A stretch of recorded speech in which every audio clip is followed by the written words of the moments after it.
स्वागत है मेरे YouTube चैनल स्टार ज्ञान परिवार में। और आज फिर से हाजिर हो चुका हूं बाल विकास मनोविज्ञान संबंधित कुछ महत्वपूर्ण प्रश्न उत्तर लेके, जो कि आपके आगामी एग्जाम सीटेट टेट इत्यादि के लिए बेहद महत्वपूर्ण हैं।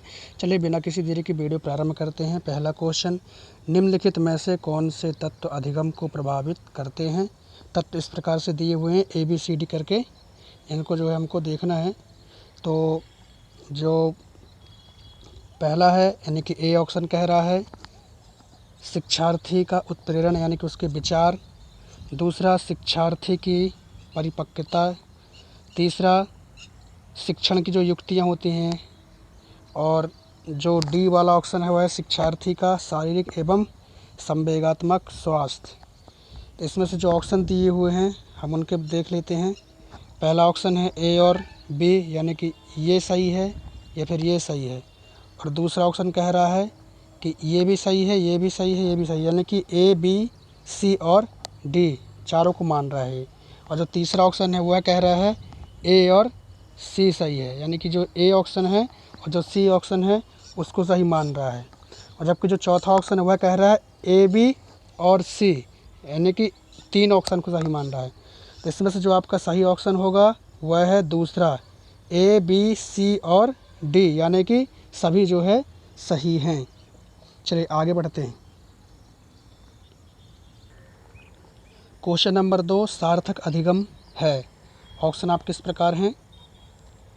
वयस्कों और अधिक सक्षम साथियों का अनुकरण। दूसरा, उद्दीपक तथा उत्तर के बीच युग्मन तथा सहचर।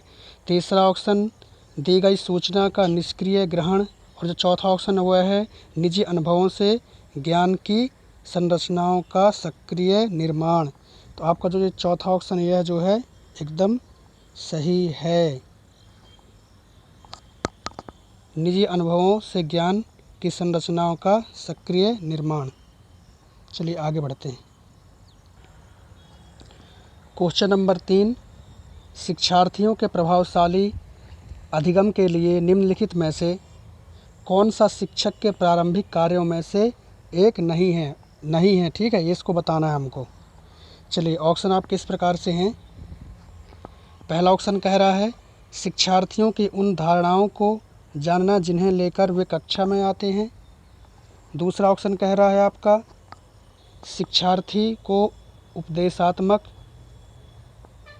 विधि से सूचना प्रदान करना। तीसरा कह रहा है शिक्षार्थियों के उच्चतर स्तर के प्रश्नों के उत्तर की अपेक्षा रखना। चौथा ऑप्शन कह रहा है बच्चों को यह सिखाना कि वे अपने अधिगम प्रयासों को कैसे देखें और सुधार करें। तो इसमें जो आपका ये वाला ऑप्शन है दूसरा, यह जो है सही नहीं माना गया। ठीक है, शिक्षार्थियों को उपदेशात्मक विधि से सूचना प्रदान करना, यह जो शिक्षक का प्रारंभिक कार्य नहीं है एक बालक के प्रभावशाली अधिगम के लिए। चलिए आगे बढ़ते हैं। क्वेश्चन नंबर 4, विकास के सिद्धांतों के बारे में निम्नलिखित में से कौन सा कथन गलत है। आपको बताना है कौन सा कथन गलत है। ऑप्शन आप किस प्रकार से हैं। पहला, विकास वंशानुगत और वातावरण के बीच सतत अन्योन्य क्रिया से होता है। दूसरा, विकास परिपक्वन और अधिगम पर आधारित होता है। तीसरा, प्रत्येक बच्चा विकास के चरणों से गुजरता है, फिर भी बच्चों में वैयक्तिक भिन्नताएं बहुत होती हैं। चौथा, विकास एक परिमाणात्मक प्रक्रिया है जिसका ठीक ठीक मापन हो सकता है। तो जो आपका ये चौथा ऑप्शन है जो कह रहा है यह जो है बिल्कुल गलत है। विकास का सिद्धांत जो है यह नहीं है, क्योंकि यह वृद्धि का है। वृद्धि को मापा जा सकता है और वृद्धि परिमाणात्मक होती है, जबकि विकास जो होता है वह गुणात्मक होता है। ठीक है, चलिए आगे बढ़ते हैं। क्वेश्चन नंबर 5, डैश तथा डैश की विशिष्ट अन्योन्य क्रिया का परिणाम विकास के विविध मार्गों और निष्कर्षों के रूप में हो सकता है। ऑप्शन आप किस प्रकार हैं।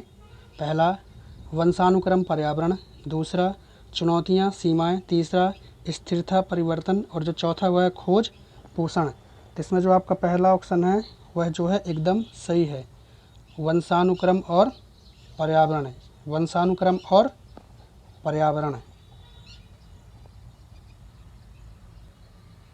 अब लास्ट क्वेश्चन का जवाब आपको कमेंट बॉक्स में देना है। आपको बताना है नैतिक विकास का सिद्धांत किसने प्रतिपादित किया था।